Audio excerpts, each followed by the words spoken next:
자, 안녕하십니까, 여러분. 오늘도 3월 20일 화요일 LA 시사 논평 방송을 시작하도록 하겠습니다. 오늘 하루도 잘 지내셨지요? 날씨가 좀 봄바람도 불고 해서 감기 조심해야 될 것 같습니다. 머플러라고 하나요? 한국말로는 목도리 이렇게 하셔가지고 그 바람이 몸속으로 들어가지 않도록 잘 막아주시면 건강 유지하는 데 좋을 것 같습니다. 오늘 문재인 좌파 정권이 지방분권 개헌을 하기 위해서 국회 개헌도 필요 없다. 문재인하고 임종석이의 청와대 주사파 사람들이 주사파 멤버들이 개헌안을 자기네들이 직접 만들겠다. 그래서 사실 오늘 개헌은 주사파 개헌이죠. 조국 수석이 조국이라는 사람이 이 이름을 붙이기는 대통령 개헌 발표문 전문 발표 이렇게 되어 있는데 저는 이게 2월 24일 날 문재인의 임기가 종료되었기 때문에 지금은 대통령이 아니다. 그래서 대통령이 지금 부재 상태이기 때문에 이거는 대통령 발의 개헌안이 아니라 청와대 주사파 개헌 발표문 초안이라고 저는 생각이 듭니다. 자, 그래서 앞으로는 주사파 개헌 이렇게 말하겠습니다. 윈디님 어서 오세요. 캔디님 어서 오세요. 캔디님이 어저께 은빛 여울님도 오셨군요. 독수리님 예 감사합니다. 오늘 조국 수석이 발표한 청와대 주사파 개헌 발표문 전문을 여러분 화면에 제가 올렸습니다. 그래서 이 화면에 떠오른 신문에서 제가 이렇게 가져온 건데요. 이 단어들을 하나하나씩 보면서 설명을 드리겠는데요. 제가 이 화면에다가 이렇게 줄을 치거나 하는 그런 기술이 없어서 제가 설명을 드릴 때 잘 봐주시면 좋겠습니다.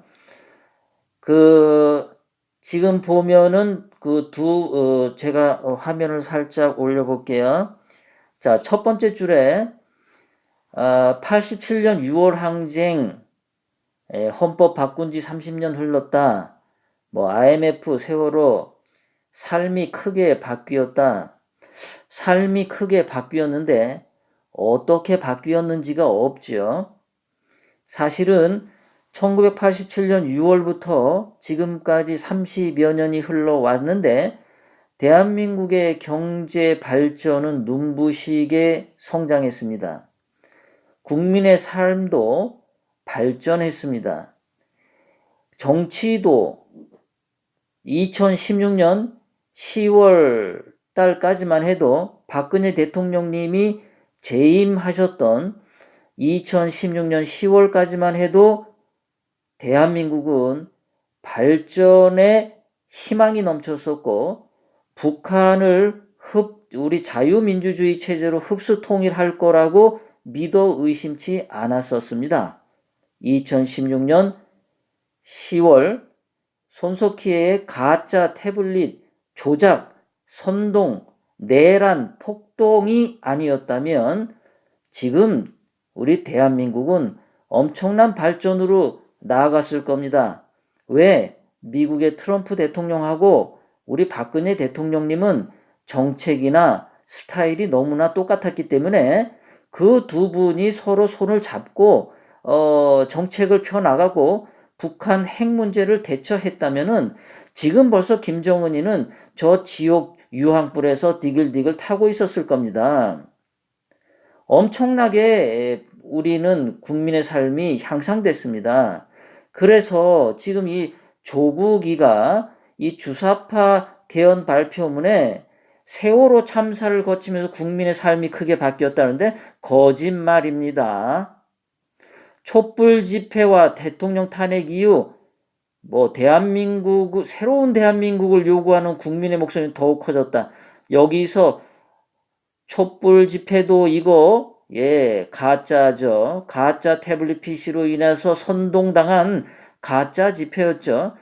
이 사람들이 아직까지 말하지 못하고 있는 게 뭐냐면 촛불 집회, 자기네들이 말하는 촛불 시민혁명이라고 하는 게 몇 월 며칠에 시작했는지 날짜를 얘네들도 말하지 못하고 있어요. 그러니까 얘네들은 출생일이 없습니다. 촛불은. 출생일이 없이 슬그머니 밤에, 도둑놈들이 꼭 밤에 돌아다니죠. 촛불은 밤에 일어난 내란이었던 겁니다. 이 사람들이 새로운 대한민국을 요구했다? 아니죠. 새로운 대한민국은 박근혜 대통령님이 열어 갈 수 있었는데 그 새로운 자유 대한민국을 망치게 했던 것이 촛불 집회 세월호 참사죠. 세월호 같은 경우만 하더라도 세월호가 발생하기 하루 전날 지금 현재의 교육부 장관 김상곤이는 하루 전날 세월호 참사가 일어날 것을 알고 있었습니다. 세월호 참사가 일어날 것을 김상곤이는 알고 트윗을 날렸는데 전혀 대책을 세우지 않았죠. 그런데 그 부분에 대해서 아직까지도 진실이 밝혀지고 있지 않습니다. 김상곤이를 불러다가 국정조사나 특검으로 김상곤이를 철저하게 조사해야만 했는데 그거 아직까지 이루어지고 있지 않습니다. 그러니까 조국이가 지금 첫 번째 하는 이 문단부터 사실과 전혀 다른 거짓된 내용에 기초해서 지금 말을 시작하고 있습니다. 그리고 여기서 새로운 대한민국을 요구하는 국민의 목소리인데 여기서 국민은 누구입니까? 전라도 국민을 말합니까? 아니면 북한 김정은이의 지령을 받은 간첩들의 목소리입니까? 아니면 주사파, 좌파들의 목소리입니까? 자유 대한민국을 사랑하는 국민들은 그 당시에 대한민국을 뒤집어 엎을 생각을 전혀 하지 않았었습니다. 자, 그 다음에 이에 대선 후보 시절부터라고 했는데 이게 문재인이죠. 지방선거와 개헌 국민투표 동시 실시를 한다고 했어요. 그거는 자기 얘기고요. 좀 더 내려가서 이제 여기서부터 얘기를 하겠습니다. 자, 이번 개헌은 첫째도 둘째도 국민이 중심이라고 말하고 있습니다. 첫 번째 줄에요. 그리고 두 번째, 대한민국은 국민의 자유와 안전, 최소한의 인간다운 삶을 보장해주는 나라다. 자, 여기까지는 크게 이상해 보이지 않죠? 그런데 세 번째 줄에 보면은 국민의 뜻에 따라 운영되어야 한다. 이 말하고 촛불 시민혁명을 통해 국민들은 국민주권과 요구, 직접민주주의에 대한 강력한 열망을 보여준 바 있다. 자, 세 번째 줄에 국민의 뜻에 따라 운영하고 직접민주주의로 하겠다라는 얘기입니다. 다섯 번째 줄에 그래서 직접민주주의 확대 등 국민의 권한을 강화하는 내용의 개헌이 되겠다. 지금 얘네들 계속 강조하죠. 국민의 뜻에 따라 운영, 직접민주주의 확대. 그래서 이 직접민주주의 하는 것에 뭐가 들어가겠습니까? 현재 국회의원들 이거 쓸모없다는 얘기죠.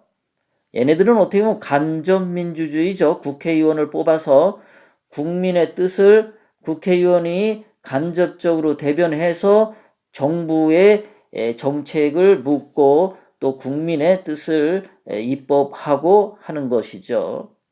현재는 국회가 그래서 간접민주주의로 가기 때문에 3권이 분립되어 있죠. 대통령, 행정부, 국회, 사법부. 그런데 이렇게 직접민주주의를 확대하면 어떻게 되겠습니까? 직접민주주의가 국회를 대체하죠. 그리고 직접민주주의가 사법부도 대체하죠. 왜? 촛불 들고 직접 나와서 외치면 완장 차고 외치면 그게 법이고 그게 법 집행이 되는 거죠. 그러니까 삼권 분립을 허물겠다라는 것이 지금 이 직접 민주주의 확대, 국민의 권한을 강화, 여기서 국민의 권한을 강화한데 여기서 국민은 또 누구입니까? 전라도 국민입니까? 촛불 국민입니까? 간첩 국민입니까?